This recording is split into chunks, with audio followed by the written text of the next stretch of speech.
The California rabbit is the second most popular meat rabbit in the world. We'll talk about that and more fun California rabbit facts today while I sketch this little Mr. Bun Buns. So let's turn the page and get started. Did you ask me if I have a mic? Yeah. Okay, I wanted to make sure that's what you said. Yes, I have a mic. Okay. Thank you. I forget to put a mic on sometimes. It's important that you remind me. But yes, this is a California rabbit. It is good morning. It is 5:30 in the morning. 5:30 in the morning on a Wednesday morning. Goodness, is it Wednesday morning? 5:30 in the morning on Wednesday morning. That's when I like to do a little thing where I pull a random object out of the Random Object Randomizer, a toy out of the toy box, and I draw it and we talk about it.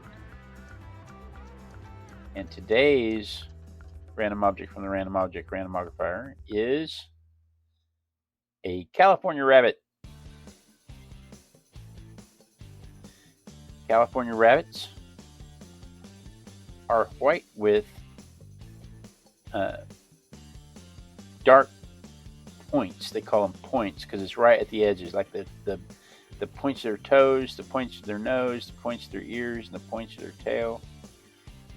They have dark patches there, and those dark patches are determined by the temperature. They don't come out. The thing is stark white as a kid until it's exposed to cold weather.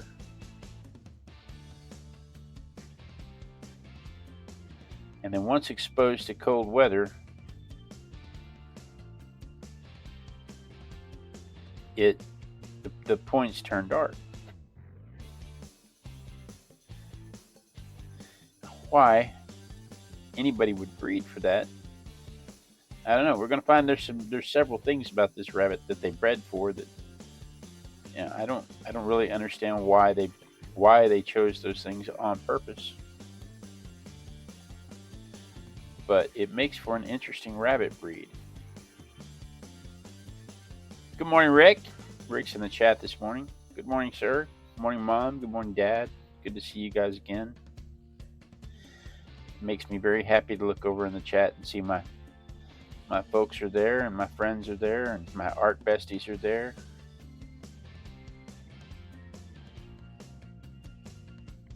If you're watching on the horizontal side, that's a convenience. We find we can't really monitor that. There's not enough bandwidth to go around for all that. But I'm sorry, vertical. If you're watching on the vertical side, thank you. We find we can't really monitor that, so if you'd like to participate, we're over on the horizontal side where the chat is operable over there.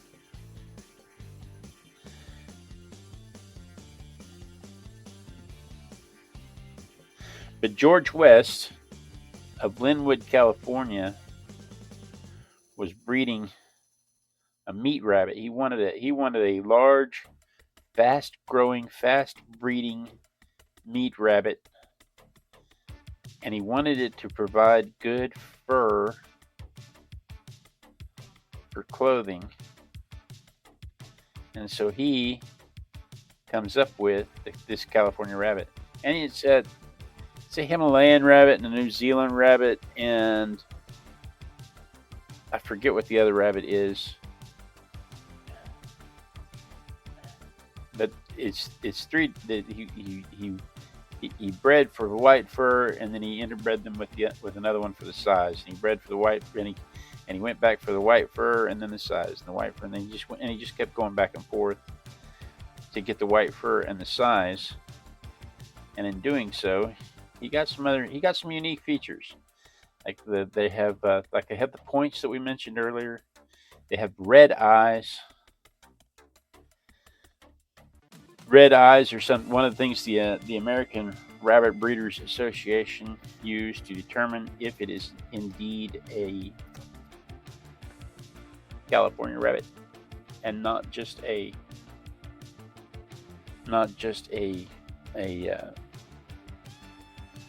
a similarly looking rabbit. I'm moving to ink. I've got enough pencil marks there. That's confusing. Moving to ink. But he developed the breed in, I think, 1925, and took it to show in 1928, and the American Rabbit Breeders Association finally accepted it for show as a breed in 1939. Now, keep in mind that means that all of this was going on during World War II. during the Depression, during World War II, people are focused on rabbit breeds. That never ceases to amaze me, that when you start looking at the timeline of what was going on in the world, it never ceases to amaze me to realize what else was going on in the world, and people were occupying themselves with whether or not this rabbit qualified as its own breed, or if it should be considered a subbreed of Himalayan rabbits.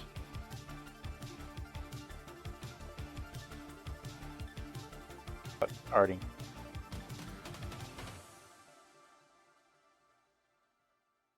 I'm going to make the head just a little bigger on the fly.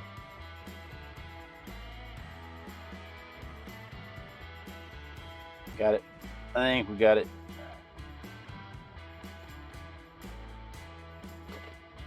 All right.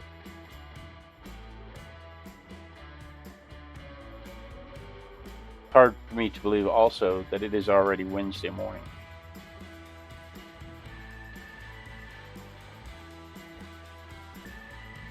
I haven't seen Claudia in a few days. Hope she's okay. They've been really hot over there. But I think they're going through the same thing we're going through, is it was really hot and now it's raining.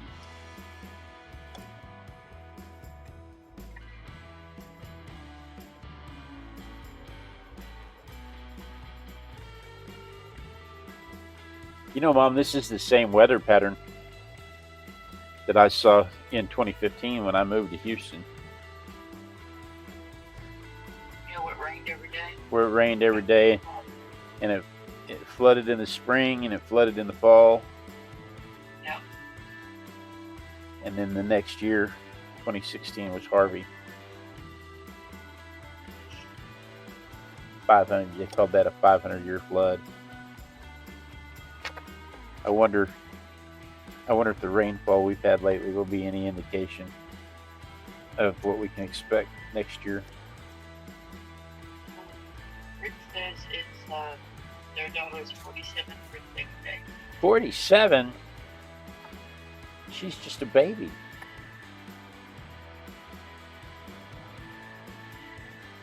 I bet she hates when people say that kind of stuff too. I'm 55 and people are like, you're just a baby. 55.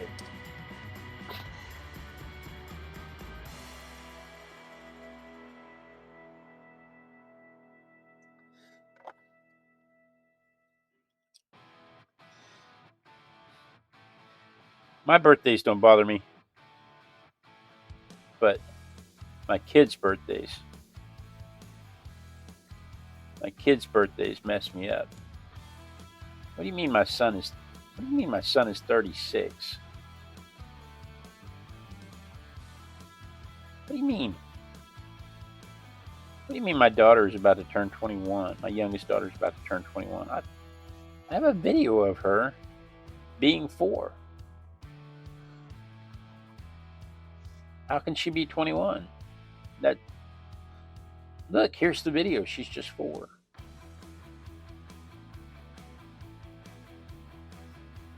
do you mean my granddaughter's 12? Granddaughter? what kind of whack is that?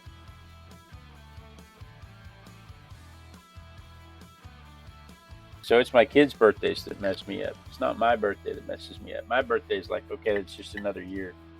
But it's my kids' birthdays. What do you mean? What do you mean? Rick says, I know it seems impossible for young folks like him to have that kids that age. Right. That's what really drives it home. You know, up until then, it's like, yeah, I'm 55. I've been here a while. But then you're like, oh, God.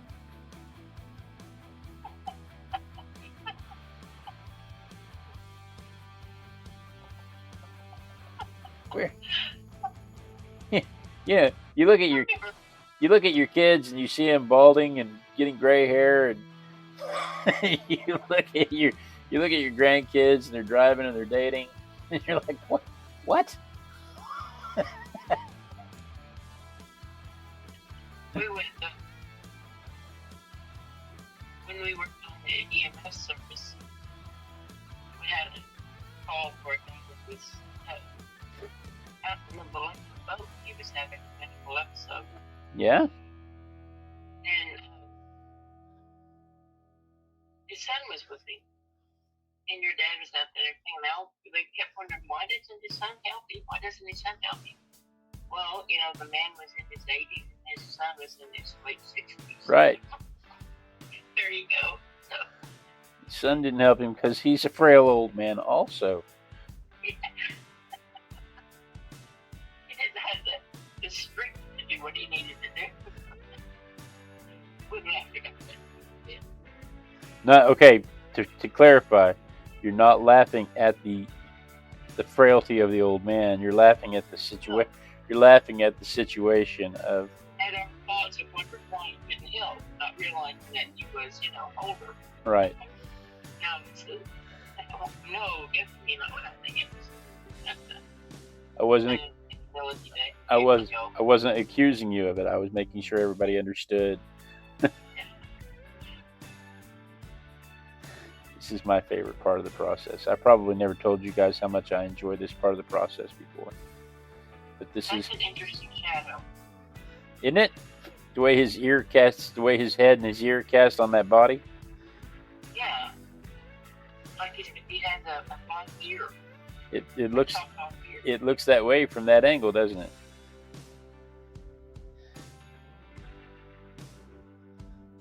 Looks that way from that angle for sure.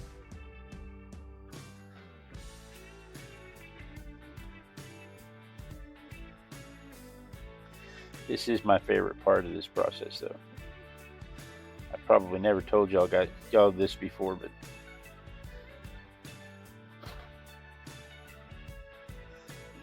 I feel like I'd be remiss if I didn't tell you now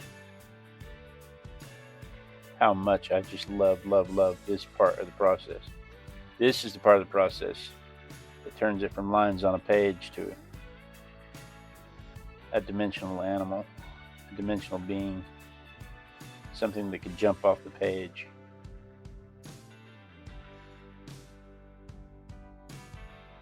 Do.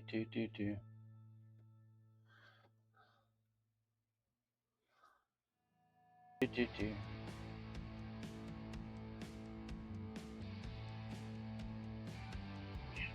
Rick says the pool of folks to help me move furniture is getting smaller for sure. Exactly.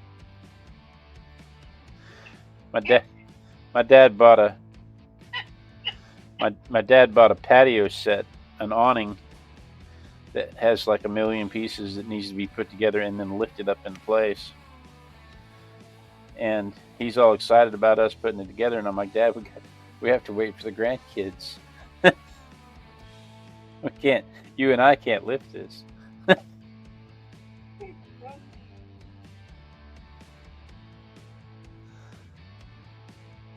Because all his friends are too old to help him. So, you know, it's a real problem. It really is also confusing side.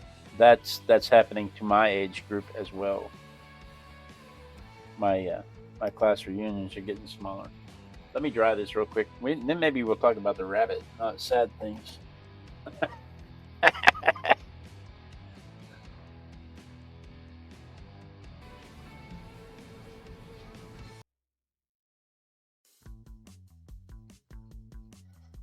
There we go. My button's not working. Okay. I'm going to start with a little vermilion.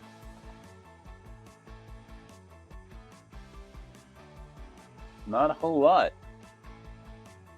But we're going to warm the tips of those ears and toes up. So, okay. We talked about this being the second most popular meat breed in the world. It's only behind the New Zealand, because of how quickly the thing grows and breeds, and because of its hair, the fur that it grows.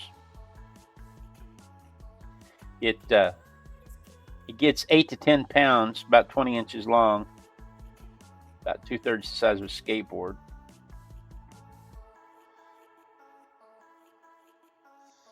It does so very quickly. It has when it has a litter of kits, it usually has between 7 and 10 kits, and they hit 4 to 5 pound fryer weight in about 12 weeks. So if you are a Depression era house, you can have 4 of these rabbits and at least have 5 pounds of rabbit meat every week if you stage it out right. Prolific breeders. Their fur has that no fly. There's a no fly effect where the if you brush the fur one way, if you try to part the fur one way, it snaps back so that it doesn't maintain the part. It closes back up, and that helps block wind and elements in a coat. So that's something breeders look for. And these guys have that. They have 2 layers of fur. They have the coarse no fly flyback top coat, and then they have a fine dense undercoat for insulation.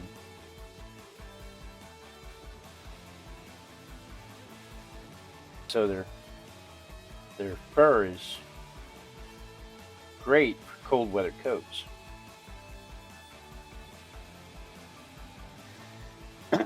Highly coveted for cold weather coats.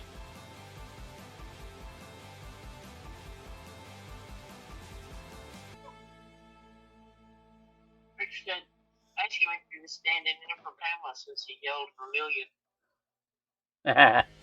Vermilion! He said, Pamela didn't come to bed until almost 5 o'clock. Didn't try too hard to get her up. I didn't want to die this morning. Right. Good plan. That's a good plan. Did you wake up grumpy, or did you let her sleep? I understand.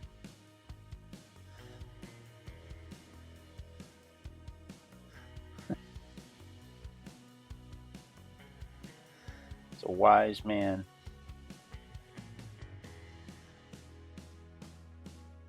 My dad tried to teach me all the wise ways of caring for the woman that you love, and all I caught on to was, she doesn't feel loved if you don't harass her enough.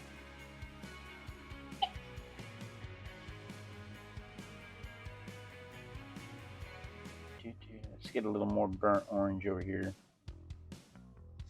and a little more Prussian blue, and let's darken this.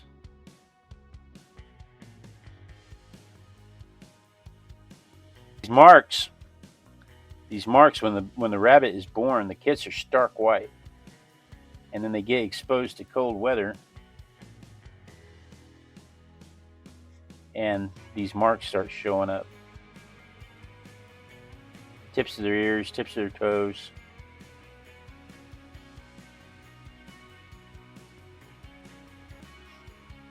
If they get exposed to too much cold weather, these marks will also show up as eyebrows and spots on their hips, and in competition, they're judged for that. they get docked points docked for that. And so breeders try to limit that. Northern breeders have to deal with that all the time, constantly fighting against that, because the minute they get outside, and the colors, the marks lighten and darken based on the temperature. If you take them out into the cold weather, then the marks will darken after a while. If they have to live there long enough for the pigment in their skin to pull back from their fur, the pigment in their hair follicles to pull back. And then if you take them back and let them live in a warm barn for a little while, their pigment will lighten. This rabbit has a little bit of ochre. I'm seeing just a little bit of ochre all throughout. I'm going to add just a touch.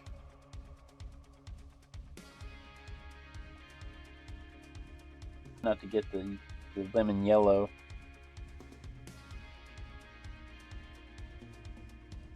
And then we'll want to thin that out some, because I didn't really want it that obvious. And then let's go around the outside of it with some lavender to make that white really pop out.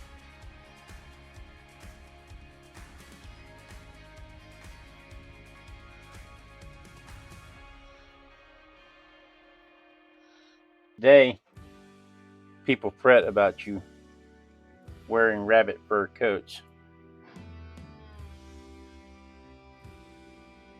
And you almost never hear of people breeding rabbits for food. Like I said, I'm 55, and I know we had meat rabbits in Oklahoma when I was a kid. And I know my dad had meat rabbits growing up, but it was not at all a staple of our household. When we had those meat rabbits, it was a very brief period of time in my childhood. My grandfather owned an auction house, and I think we ended up with the rabbits because I bid on them as a child. Nobody stopped me bidding on them. I don't think we intended to have meat rabbits, but we had them. Let me dry this real quick and then we can ink it. Hopefully the buttons work this time.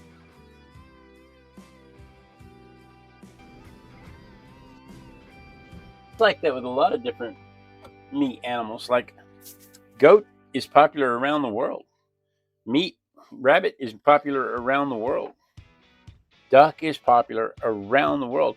But I never, ever in my life walked into a grocery store and saw rabbit meat at the butcher counter.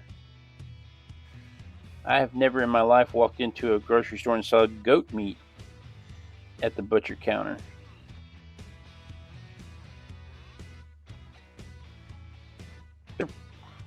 These are popular foods all around the world. And the cultures that eat them are cultures that have established well established and represented in the United States. And yet there are African grocery stores and Korean grocery stores and halal grocery stores and grocery stores from Mexico City all around me, and I've been to several of them, and I still have not seen rabbit or goat or sheep. I know it's there because people go home and fix lamb chops.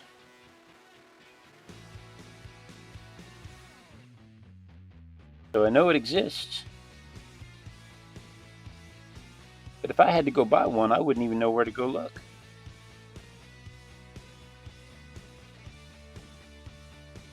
And the only place I would know to go buy a live rabbit would be a pet store.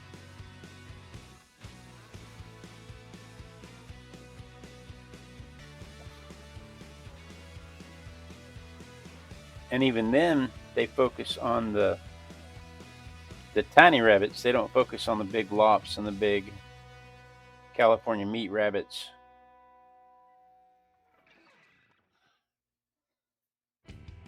Many of these things I have to have in the backyard to get a state farm exemption.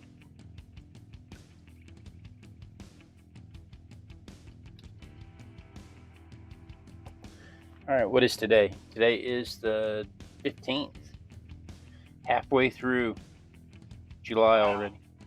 Already halfway through July. That's ridiculous. My little girl's going to be 21 in 10 days.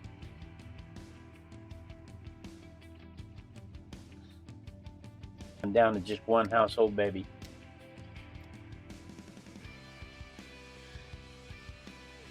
Subtle hint.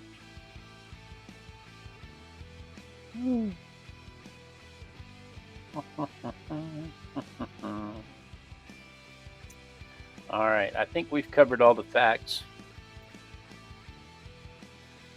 There is my rabbit compared to the photograph. Let's see it. Let's see it from my perspective.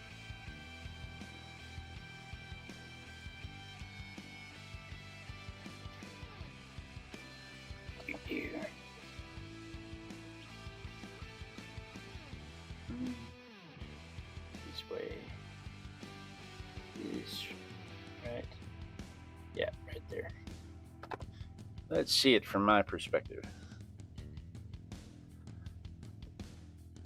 There it is from my perspective.